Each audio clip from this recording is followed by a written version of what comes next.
Hello friends, welcome to TNTDR YouTube channel. பள்ளி திறப்பு குறித்தும் ஆன்லைன் வகுப்புகள் நடத்துதல் குறித்தும் அமைச்சர் செங்கோட்டையன் அவர்கள் 2 முக்கியமான அறிவிப்புகள் வெளியிட்டிருக்காரு. அதை பற்றின தெளிவான விளக்கம் டிஸ்கிரிப்ஷனில் லிங்க் கொடுக்குறேன். நீங்கள் அதில் போய் படித்து பார்த்துக்கலாம்.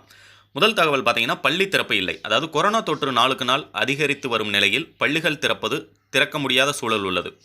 தென்மேற்கு பருவமழையால் தொற்று பரவல் அதிகரிக்கும் வகுப்புகளில் தனிமனித இடைவெளியை கடைபிடிப்பது சவாலான பணி. குறிப்பாக play school, pre school, primary school என 2.5 வயது முதல் 10 வயது வரையிலான மாணவர்களுக்கு வகுப்புகள் நடத்த முடியாது. ஏன்னா அந்த சின்ன குழந்தைகளுக்கு நம்ம அதை சொல்லி புரிய வைக்க முடியாது.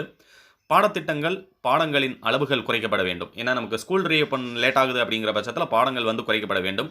கூடுதல் வகுப்பறை கட்டிடங்கள் ஏற்படுத்தப்படும். 10 பேர் உட்கார வச்சு எக்ஸாம் நடத்துறதே முடியாத காரியம்னு சொல்லிட்டு தான் 10th எக்ஸாமை ரத்து பண்ணோம். அப்போ ஒரு கிளாஸுக்கு எத்தனை பேரை உட்கார வச்சு பாடம் நடத்துறதுன்னு யோசிங்க. அதுக்கு கட்டிட ஏற்பாடுகள் செய்யணும்.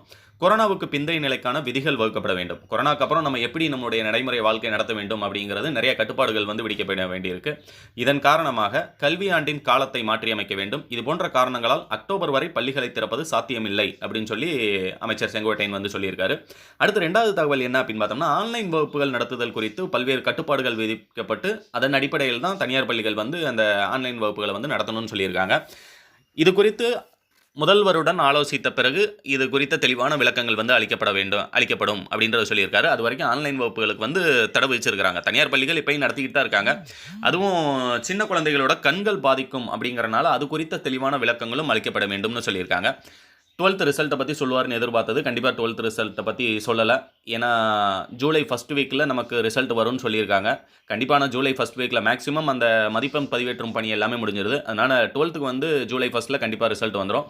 11th ஸ்டாண்டர்டை பொறுத்த வரைக்கும் அந்த லாஸ்ட் எக்ஸாமுக்கான மதிப்பெண் பதிவேற்றம், அந்த ஒரு எக்ஸாம் நடக்காமல் இருந்துச்சு இல்லையா, அதுக்கான மதிப்பெண் பதிவேற்றம் காலாண்டு அரையாண்டை டிவைட் பண்ணி போடுறதா சொல்லியிருந்தாங்க. அது இப்போ தான் நடந்துக்கிட்டு இருக்குது அதற்கான பணிகள். அதனால் 11th ரிசல்ட்டை பொறுத்த வரைக்கும் எப்போன்றதை சொல்ல முடியல.